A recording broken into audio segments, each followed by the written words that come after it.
Bismillahirrahmanirrahim. Assalamualaikum warahmatullahi wabarakatuh. Selamat pagi, selamat siang, selamat malam, salam sejahtera untuk kita semua. Pada kesempatan kali ini, saya Dr. Slamet Wahyudi SMH, selaku dosen pengampu mata kuliah pengantar hukum Indonesia, akan memberikan materi dasar terkait dengan pengantar hukum Indonesia. Kita mulai berbicara tentang pengantar hukum Indonesia adalah fungsi mendasar. Mengapa kita harus belajar PHI? Pertama adalah PHI itu merupakan ilmu yang menjabarkan dan menanamkan dasar-dasar hukum di Indonesia. Kemudian memberikan pemahaman kepada setiap orang bagaimana hukum positif di Indonesia. Misalnya tentang bagaimana itu hukum pidana, bagaimana itu hukum perdata, bagaimana itu hukum tata negara. Nah, keilmuan-keilmuan itu, basic keilmuan itu dapat dipelajari di PIH.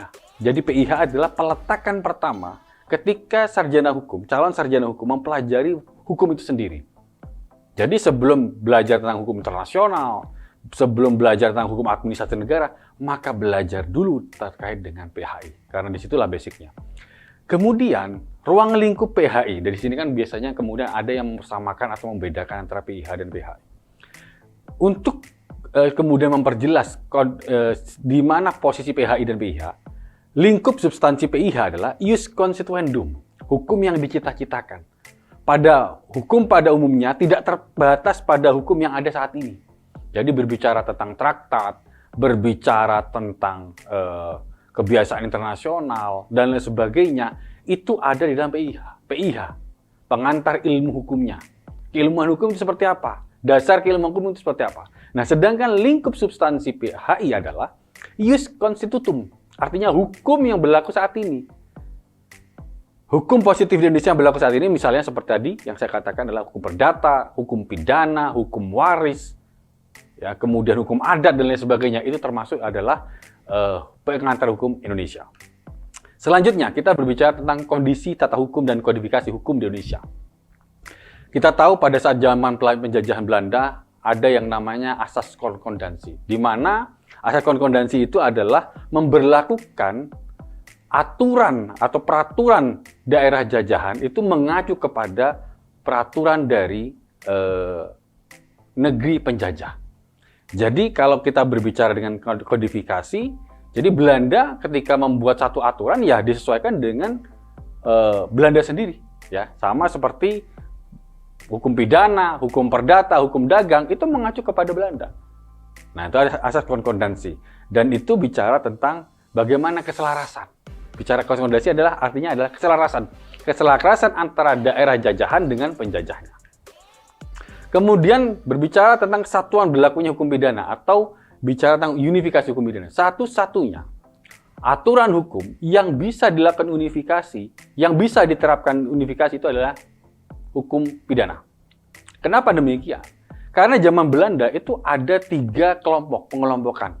Pertama adalah yang tertinggi adalah golongan Eropa, kemudian golongan Timur Asing, ya, termasuk Jepang, Arab, keturunan Arab, Tionghoa dan sebagainya. Yang ketiga adalah pribumi. Dan sekat-sekat ini yang kemudian menyulitkan bagaimana memberlakukan ketentuan hukum. Nah, dalam hukum pidana semuanya sama. Semuanya sama. Baik itu berlaku pada golongan Eropa, baik itu berlaku pada golongan Timur Asing, maupun golongan pribumi. Nah, berbicara tentang pluralisme dalam hukum perdata Indonesia. Ini menarik ini. Berbeda dengan hukum pidana yang tadi, di hukum perdata di Indonesia, berbicara tentang ketidakseragaman. Ya. Hukum perdata itu tidak seragam. Banyak macam golongan penduduk Indonesia yang mengakibatkan hukum perdata Indonesia tidak seragam. Ya. Jadi misalnya kalau kita berbicara tentang hukum waris. Hukum waris itu nggak bisa disatukan hanya bicara tentang waris perdata. Nggak bisa. Kalau kemudian yang bersangkutan lebih mengutamakan Islam, karena dia seorang Muslim, maka berlakulah hukum waris Islam. Begitu pula ketika berbicara dengan adat. Ketika seseorang warga negara Indonesia sangat menjunjung tinggi adatnya, maka memberlakukan pembagian waris melalui hukum adat, maka itu tidak boleh dilarang. Sama halnya ketika berbicara pertarungan nanti. Bagaimana ketika misalnya harus diberlakukan antara waris adat, perdata, ataukah Islam? Nah, dikembalikan kepada yang bersangkutan. Jadi, hukum itu harus mengakomodir kepentingan-kepentingan, mau yang menggunakan hukum waris Islam, waris adat, maupun waris secara perdata. Kemudian berbicara tentang sumber hukum formil. Ya, sumber hukum formil itu ada 5. Pertama, undang-undang ini tidak terbantahkan. Yang namanya suatu peraturan negara yang mempunyai kekuatan hukum yang mengikat dan ditetapkan oleh pemerintah dan DPR itu adalah undang-undang. Ya. Kemudian adalah jurisprudensi. Jurisprudensi adalah keputusan hakim yang kemudian diikuti dan dijadikan dasar pijakan bagi hakim-hakim selanjutnya. Itu jurisprudensi. Yang biasanya dikenal jurisprudensi itu di Amerika. Di Amerika, di negara Anglo-Saxon, ya, itu banyak aturan-aturannya itu kemudian diawali dari putusan atau jurisprudensi dari majelis hakim. Karena di majelis hakim, di dalam pandangan Anglo-Saxon bahwa hakim itu bisa menemukan aturan, hakim itu disuruh menggali aturan. Ketika tidak ada aturan, maka putusan hakim bisa menjadi aturan. Nah, ada hal yang menarik ketika berbicara jurisprudensi. Di Indonesia, pernah ada jurisprudensi yang sampai saat ini diikuti, yaitu adalah ketika Pengadilan Jakbar, Jakarta Barat, mengabulkan permohonan dari yang namanya Pak Iwan Rubianto yang merubah statusnya, yang semula laki-laki menjadi perempuan. Dan itu sangat fenomenal sekali. Dan itu kemudian diikuti oleh hakim-hakim selanjutnya. Kemudian yang ketiga, sumber hukum yang ketiga adalah traktat. Apa itu traktat? Perjanjian antar negara dalam kemudian bicara tentang bilateral maupun multilateral. Traktat itu bisa misalnya antar 2 negara, ada 3 negara, atau sebagian besar negara. Contoh traktat misalnya berbicara tentang perjanjian antara Indonesia dengan Amerika Serikat terkait dengan PT Freeport. Itu termasuk traktat. Karena ada paling tidak 2 elemen antara Indonesia dengan Amerika Serikat. Atau kemudian perjanjian terkait dengan ekstradisi. Misalnya antara Indonesia dengan Malaysia misalnya. Kalau misalnya menangkap gembong terorisme, jangan diadili di Malaysia, adili di Indonesia. Atau sebaliknya misalnya ada warga negara Malaysia yang kemudian melakukan korupsi dan lari ke Indonesia, kabur ke Indonesia, ditangkap di Indonesia, maka diadili di Malaysia. Nah, itu berbicara tentang traktat. Kemudian yang keempat adalah aturan kebiasaan. Berbicara kebiasaan itu adalah perbuatan manusia yang dilakukan secara berulang-ulang dalam hal yang sama. Apabila kebiasaan tersebut diterima oleh masyarakat, maka disitulah namanya hukum kebiasaan. Nah, ada yang bicara tentang, itu hukum adat. Bisa jadi. Kemudian dijadikan norma. Dinormakan karena aturan kebiasaan. Sama kalau dalam berbicara tentang ketatanegaraan juga ada kebiasaan. Ya, konvensi ketatanegaraan itu berarti kebiasaan. Normanya tidak ada, tidak tertulis, tapi itu terjadi dan kemudian dijadikan dasar sebuah kebiasaan, maka disitulah adalah aturan, ada norma. Meskipun tidak harus tertulis. Berbicara tentang kebiasaan itu ya. Kemudian berbicara tentang doktrin. Nah, ini menarik. Doktrin dari sarjana hukum. Pendapat para ahli dalam memberikan pandangannya terhadap hukum tertentu. Contoh yang paling mudah adalah tentang hukum progresif. Yang kemudian saat ini fenomenanya adalah RJ. Itu kan berangkat dari pandangan progresifnya Prof. Sacipto Harjo, guru besar Undip ya, Universitas Diponegoro. Dia bilang bahwa hukum itu harus progresif. Nggak bisa kemudian statis, bicara tentang mewujudkan keadilan, mewujudkan kemaslahatan, kemanfaatan bagi masyarakat. Nggak bisa kita hanya mengacu kepada kepastian hukum. Tapi ketika ada norma-norma yang tidak bisa diterapkan, penegakan hukum yang tidak bisa berjalan dengan efektif, maka harus berpikir dengan progresif. Maka ketika bicara tentang RJ, dasar RJ kan karena apa? Karena overkapasitas. Jadi banyak narapidana yang ditahan di lapas, itu perkaranya karena apa? Karena narkotika. Karena selalu perkara narkotika itu dibawa, diadili, dipidanakan, dipenjarakan. Padahal tidak serta-merta. Karena banyak dari mereka itu adalah pecandu. Apakah tepat kemudian mempidanakan seorang pecandu? Apakah nggak tepat kalau seandainya pecandu itu direhab? Maka kemudian ada nuansa bagaimana, ada keinginan dari aparat penegak hukum, bagaimana yang namanya pecandu itu direhab saja.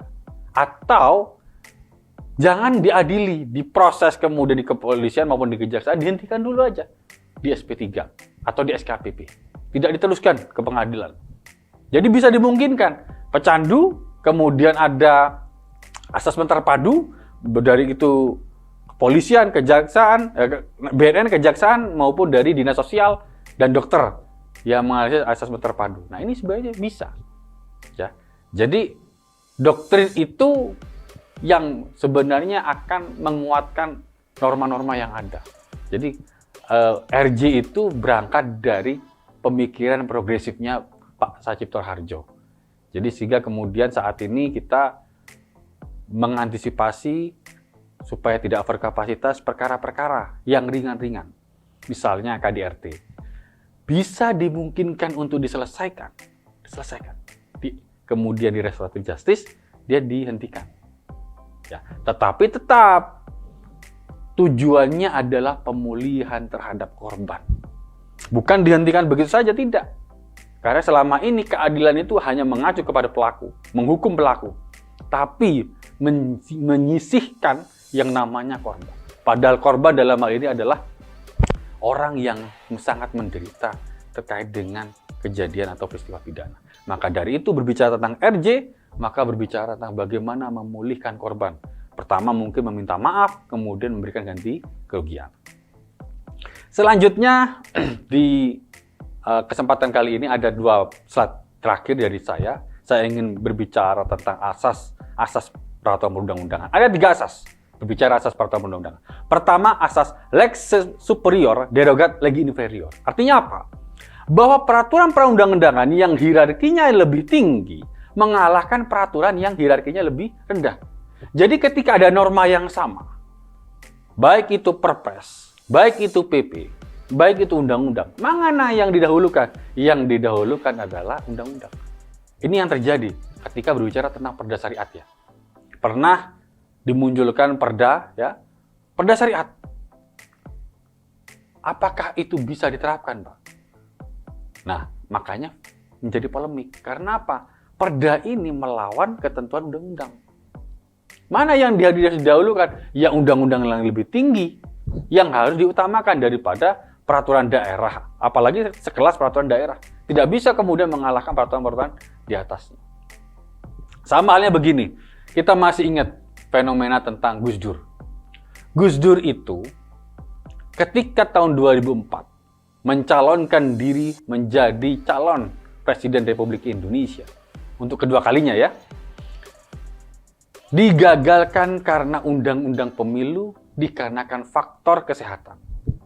Namun demikian, kalau kita kaji lebih dalam, kalau kita teliti, Undang-Undang Dasar itu memberikan ruang yang sebesar-besarnya kepada seluruh warga negara Indonesia, seluruh penduduk Indonesia yang memiliki kapasitas dan kapabilitas untuk bisa menjadi Presiden Republik Indonesia. Namun demikian karena faksun politik, kemudian Gus Dur atau Presiden Republik Indonesia, Kiai Haji Abdurrahman Wahid, dijegal dengan adanya Undang-Undang Pemilu. Padahal Undang-Undang Pemilu tidak boleh melawan Undang-Undang Dasar. Ya, jadi ini intrik politik ya. Jadi ini tidak boleh harusnya. Makanya saya katakan antara dasain dengan dasolan itu berbeda. Antara apa yang diidealkan dengan kenyataannya itu berbeda. Itulah hukum. Kita berbicara keidealan hukum, tetapi faktanya di lapangan tidak seperti itu. Contoh seperti Gus Dur. Sekelas mantan presiden saja bisa dikalahkan. Apalagi warga negara Indonesia seperti kita yang biasa gitu ya. Kemudian asas yang kedua adalah asas lex specialis derogat legi generalis. Jadi undang-undang yang khusus atau peraturan-perundangan yang lebih khusus mengesampingkan peraturan undang-undangan yang lebih umum. Contoh, berbicara tentang undang-undang ITE. itu mengesampingkan KUHP, dia akan mengesampingkan yang namanya Undang-Undang Telekomunikasi. Karena bicara tentang judi misalnya, fenomena saat ini ya, judi online misalnya. Perjudian diatur di dalam KUHP. Tetapi ketika perjudian itu bersifat online, yang lebih khusus lagi ya, berbicara misalnya tentang apa? Slot ya, judi slot misalnya. Itu nggak bisa pakai KUHP. Karena sekarang perjudian itu dibuat desainnya itu ada sebuah perusahaan yang kemudian ingin mengeruk keuntungan jika dia mendesain sebuah game yang isinya tuh banyak gamer-gamer, tetapi dia ingin mengeruk keuntungan. Nah, itu tidak bisa digunakan pasal KUHP, pasal tentang perjudian, yang bisa diterapkan kepada orang-orang yang melakukan perjudian online, maka itu diatur dalam Undang-Undang ITE. Jadi intinya ketika berbicara lex specialis derogat legis generalis adalah berbicara aturan yang lebih khusus mengesampingkan aturan yang lebih umum. Gitu ya. Dan yang terakhir, berbicara tentang asas perundang-undangan adalah asas lex posterior derogat legi priori. Artinya apa? Peraturan perundang-undangan yang muncul kemudian menyisihkan peraturan perundang-undangan yang terdahulu. Dengan catatan, nah ini. Jadi tidak berhenti kemudian yang penting ini mengatur kondisi yang saat ini terjadi, yang terdahulu kemudian dihilangkan. Tidak. Ada catatan. Catatannya apa? Apabila peraturan perundang-undangan yang baru tidak memuat ketentuan yang dibutuhkan untuk situasi tertentu, maka masih mengacu kepada peraturan perundang-undangan yang terdahulu. Selama peraturan perundang-undangan terdahulu tidak dicabut oleh aturan peralihan. Selama tidak dicabut, maka berlaku. Contoh, Undang-Undang Kejaksaan. Meskipun sudah ada Undang-Undang Kejaksaan yang baru, tetapi secara norma ada beberapa pasal dalam Undang-Undang Kejaksaan yang lama, itu masih dinyatakan berlaku sepanjang tidak dibatalkan atau tidak kemudian dicabut undang-undangnya. Selama tidak dicabut, maka ketentuan undang-undang yang lama itu masih dikatakan berlaku. Oke, baik. Ini pertemuan pertama. Saya harap mahasiswa yang mendengar video ini dapat mempelajari pengantar hukum Indonesia di pertemuan pertama. Selanjutnya, next time kita akan berbicara tentang pengantar hukum Indonesia di pertemuan kedua. Baik, demikian yang bisa saya sampaikan. Mohon maaf kalau ada kekurangan dan khilafan dari saya. Walafu minkum, wallahul muwaffiq ila aqwamit thoriq. Assalamualaikum warahmatullahi wabarakatuh. Sehat-sehat selalu. Terima kasih.